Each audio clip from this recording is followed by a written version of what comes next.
আমি দেখা পাইছো যে শিৱসাগৰ উন্নয়নটো ক'ৰবাত যেন স্থবিৰ হৈ পৰিছে, যিহেতু শিৱসাগৰ নগৰৰ সৌন্দৰ্য বৰ্ধনৰ কাৰণে অসমীয়া যুৱ মঞ্চৰ লগতে বিভিন্ন সংগঠনে সদায় আমি দাবী উত্থাপন কৰিছে। শেহতীয়াকৈ আমি দেখা পাইছো যে কৃত্ৰিম বানৰ যিটো সমস্যা শিৱসাগৰ জিলাখনৰ বা শিৱসাগৰ নগৰৰ মাজমজিয়াত কৃত্ৰিম বানৰ যিটো সমস্যা, সেই সমস্যা কিন্তু মানুহক অতিকৈ চিন্তিত কৰি দিছে। আজি এজাক বৰষুণতে আমি দেখা পাওঁ যে ৰাতিপুৱা ভাগৰ পৰিৱেশত শিৱসাগৰ নগৰখন গোটেই টাউনখনত পানীৰে উপচি পৰে, যিহেতু স্কুলীয়া কলেজীয়া ছাত্ৰ ছাত্ৰীসকল বিদ্যালয়লৈ যাবলগীয়াত যথেষ্ট অসুবিধাৰ সন্মুখীন হয়।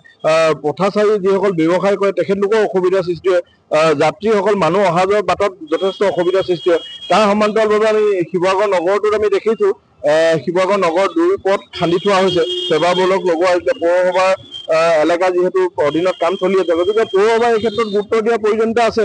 আচলতে পৌৰসভাই একেটা কাম যদি দুবাৰকৈ কৰি আমাৰ যিটো পইচাসমূহ ধনসমূহ যদি অবাবত ব্যয় কৰি কেতিয়াও গ্ৰহণযোগ্য নহয়। আচলতে মিউনিচিপালিটি বোৰ্ডে বা পৌৰসভাই তাৎক্ষণিকভাৱে যিবোৰ ৰাস্তা বৰ্তমান লেহেমীয়া গতিত চলি আছে, ৰাস্তাসমূহ খৰতকীয়া কৰা পৌৰসভাই ব্যৱস্থা গ্ৰহণ কৰক। তাৰ সমান্তৰালভাৱে যিহেতু শিৱসাগৰ এজন জাতীয়তাবাদী কণ্ঠৰ এজন বিধায়ক অখিল গগৈ ডাঙৰীয়া আছে, মই তেখেতকো আহ্বান জানো, যিহেতু তেখেতে বিভিন্ন অঞ্চলৰ প্ৰতি তেখেত যেনেধৰণে দায়বদ্ধ, বিভিন্ন অঞ্চলত যিকোনো এটা সমস্যাত তেখেতে খৰতকীয়াকৈ এটা প্ৰচেষ্টা হাতত লয়। ঠিক তেনেদৰে মই ভাবো যে শিৱসাগৰ নগৰত বৰ্তমান বিভিন্ন ক্ষেত্ৰত কিছুমান উন্নয়ন স্থবিৰ হৈ পৰা পৰিলক্ষিত। গতিকে বিধায়ক মহোদয় এই ক্ষেত্ৰত যাতে তাৎক্ষণিকভাৱে তেখেতে এক ব্যৱস্থা গ্ৰহণ কৰক, তাৎক্ষণিকভাৱে তেখেতে যিসমূহ কাম স্থবিৰ হৈ আছে, স্থবিৰ হৈ থকা কামসমূহ যাতে খৰতকীয়া কৰে, তাৰ বাবে অখিল গগৈ মহোদয়ক মই সংবাদ মাধ্যমৰ জৰিয়তে তেখেতক অনুৰোধ জনাইছো।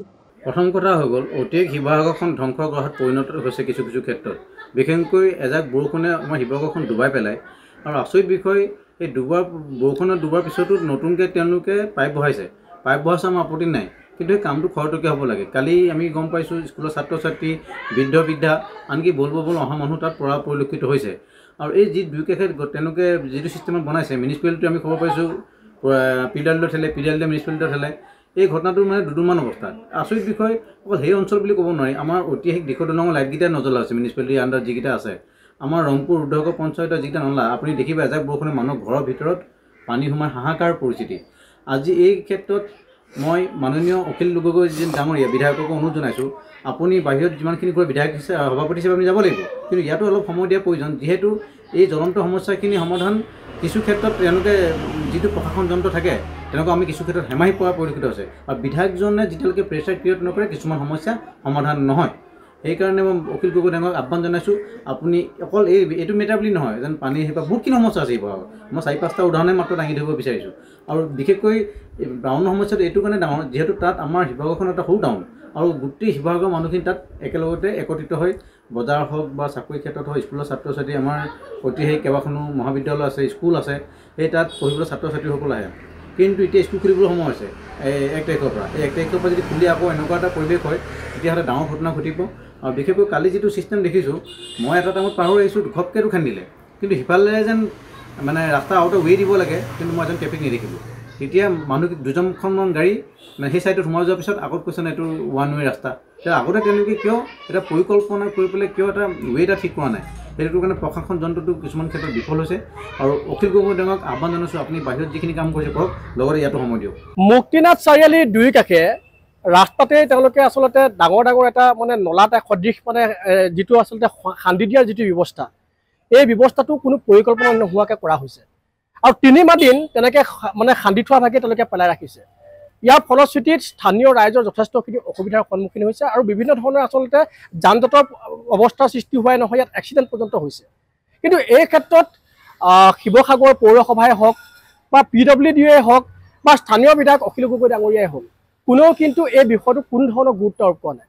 যাৰ ফলশ্ৰুতিত আমি ভাবিবলৈ বাধ্য হৈছোঁ যে শিৱসাগৰবাসী ৰাইজৰ এই আচলতে যিটো দুৰ্দশা হ'বলৈ আৰম্ভ কৰিছে, এই ৰাস্তাটো মানে খণ্ডন কাৰ্য কৰাৰ বাবে, এই ক্ষেত্ৰত কিন্তু কোনেও আচলতে ইয়াক গুৰুত্ব আৰোপ কৰা নাই। যাৰ ফলত আমি আচলতে ক্ষোভ প্ৰকাশ কৰিছোঁ।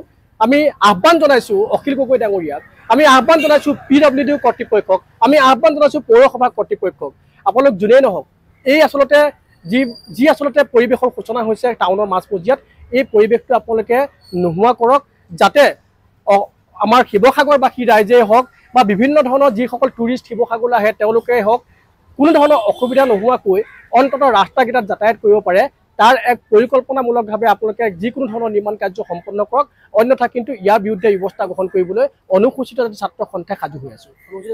শিৱসাগৰত আচলতে শেহতীয়াকৈ কৃত্ৰিম বানপানীৰ যিটো পৰিস্থিতি, সেই পৰিস্থিতিটো আমি বহুত বেছি হোৱা দেখা পাইছোঁ। এজাক যদি বৰষুণ ভালকৈ দিয়ে তেতিয়াহ'লে আমি দেখা পাওঁ যে শিৱসাগৰৰ যিবিলাক আচলতে মূল ৰাস্তা আছে, ৰাস্তাবিলাক পানীয়ে বুৰ গুচি যায়। কিন্তু এই ক্ষেত্ৰত কোনো ধৰণৰ সুপৰিকল্পনাৰ ব্যৱস্থা পৌৰসভাই হওক বা আমাৰ বিধায়কজনেই হওক বা PWDয়ে হওক, কোনেও কিন্তু এই ক্ষেত্ৰত কোনো ধৰণৰ ব্যৱস্থা গ্ৰহণ কৰাটো পৰিলক্ষিত কৰা নাই। আমি ভাবোঁ যে ভালদৰে যদি পৰিকল্পনা কৰে, শিৱসাগৰ নলা নৰ্দমাবিলাকৰ যদি ভালদৰে পৰিষ্কাৰকৰণ কৰে, যেনেদৰে আচলতে আমাৰ যিটো যমুনা আছে, যমুনা বেদখল উচ্ছেদৰ ক্ষেত্ৰত যদি কিবা ধৰণৰ ব্যৱস্থা গ্ৰহণ কৰে তেতিয়াহ'লে নিশ্চয় ভাল ফল পাব। আমি বিধায়কগৰাকীকো আহ্বান জনাইছোঁ যে এই যমুনা বেদখলৰ সন্দৰ্ভত ইতিমধ্যে আমি সংগঠনসমূহে বিভিন্ন ধৰণৰ আচলতে চৰ্চা কৰি আহিছোঁ, প্ৰতিবাদ পৰ্যন্ত কৰিছোঁ, কিন্তু বিধায়কজনে এই ক্ষেত্ৰত অকণমান গুৰুত্ব আৰোপ কৰিব লাগে। কেৱল মাথো ৰাজনৈতিক ক্ষেত্ৰখনৰ ওপৰত তেওঁ যদি বহুলভাৱে চাই থাকে, কেৱল মাথো যদি তেওঁ ২৬ৰ ইলেকশ্যনত কি হ'ব সেই কথাটো চিন্তা কৰি থাকে, সেইটোতো আচলতে কৰিব লাগিব, ৰাজনৈতিক দলৰ এজন মানে নেতা হিচাপে তেওঁ কৰিব লাগিব, কিন্তু সমান্তৰালভাৱে তেওঁ নিজৰ সমষ্টিটোৰ এই যিবিলাক সমস্যা আছে সমস্যাবিলাকতো গুৰুত্ব আৰোপ কৰিবলৈ আমি আহ্বান জনাইছোঁ।